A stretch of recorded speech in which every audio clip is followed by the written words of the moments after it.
достар, сіздермен бірге мен Мисс Айжан Кизет, және бүгінгі видеомыз жаңа видео сұрақ жауап. Бүгінгі видеода мен сіздердің қойған сұрақтарыңызға жауап беретін боламын. Және де осы видео саған қызықты болса, арата қарай. Кеттік. Бірінші сұрақ. Сен вообще сабақ оқисың ба?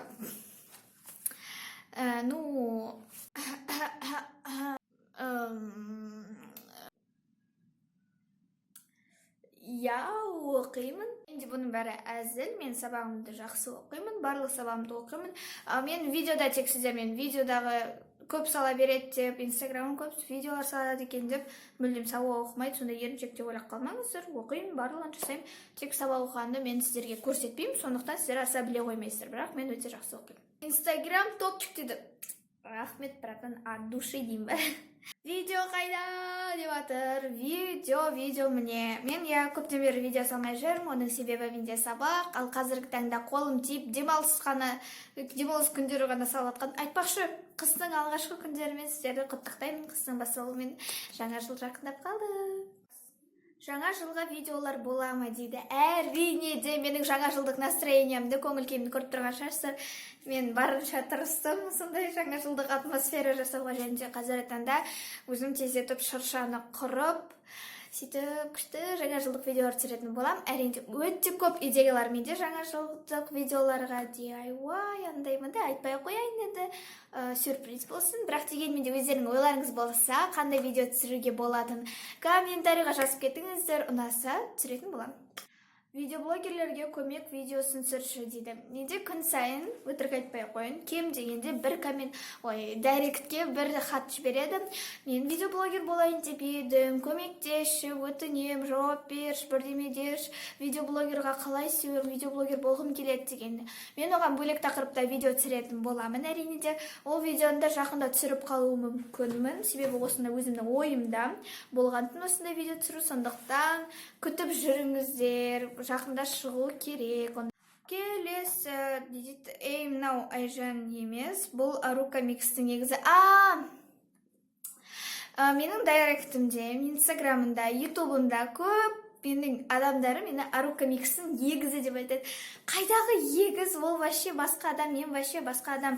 Оны просто Айжан және де Аружан деген басында типа сериал сияқты түсіргеннен көбісі ойлайды, мен Арука Микстің егізі. Қайдағы егіз? Кішкене бастарымен ойлайтындаршы, пожалуйста, қайдан егіз көріп тұрсыңдар? Ол біріншіден ол блогер, мен блогерміз, екеуміз екі түрлі адамбыз.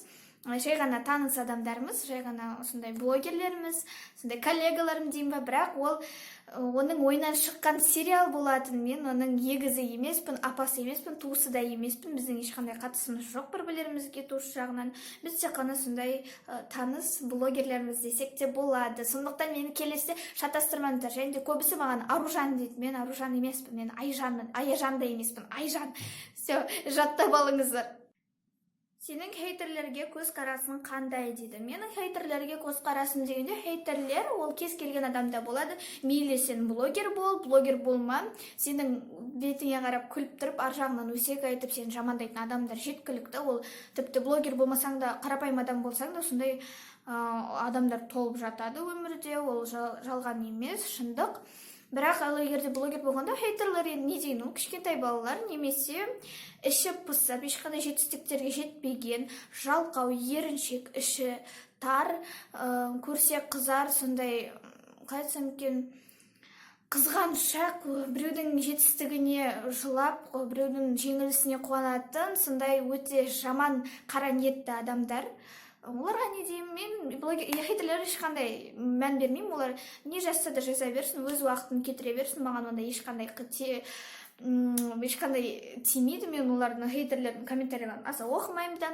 Ал егерде хейтерлерді көрсем, бірден блокқа тығам, комментарийін удалить етіп, блокқа тығатын болам. Себебі мен өзімнің тіркелушілерім видеолардың астында сондай хейтерлердің жазғандарын оқып, өздерінің көңілдеріне алмасын деп, өзім де көңіліме алмасын деп, бірден бәрін удалить етіп, блокқа тығып тастаймын. Сондықтан егер де сен менің хейтерім болсаң, уайымдама, сені міндетті түрде блокқа тығатын болам.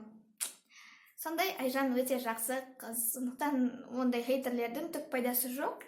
Түк пайдасы өздерінің уақыттарын тектен-тек кетіріп жатады.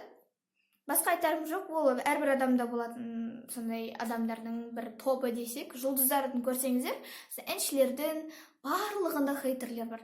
Мейлі ол үлкен әйелдер болсын, кішкентай балалар болсын, толып жатады ондай адамдар. Іштері пісіп, не істерін білмейтін адамдар ғана хейтерлер болады. Себебі дені дұрыс адам олай ешқашан жазбайды. Воу! Так, келесі сұрақ, сенің қазіргі таңдағы көңіл күйің қалай? Өте керемет. Мен всегда позитивті жүремін, сондықтан өте керемет, көңілді болып тұрмын. Және де мен осы видео түсіріп жатқаныма қуанып тұрмын. Наконец-то қолым босап. Сондықтан керемет.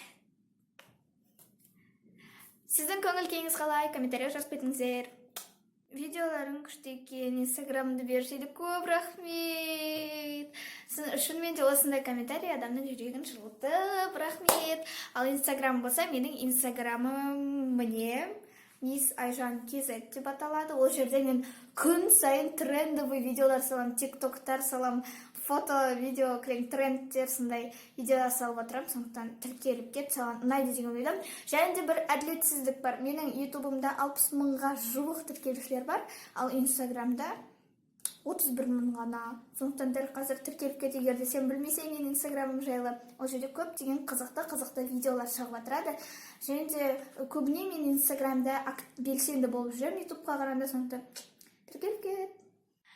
Сіздерге осы видео ұнады деген ойдамын. Осы видео ұнаса лайк басып кетіңіздер, менің каналыма инстаграмға тіркеліп кетіңіздер. Және де тіркелсеңіз, қоңырауды басып кетіңіздер, қоңырауды баспасаңыз, менің видеоларым шыққаны уведомлениясы келмейді.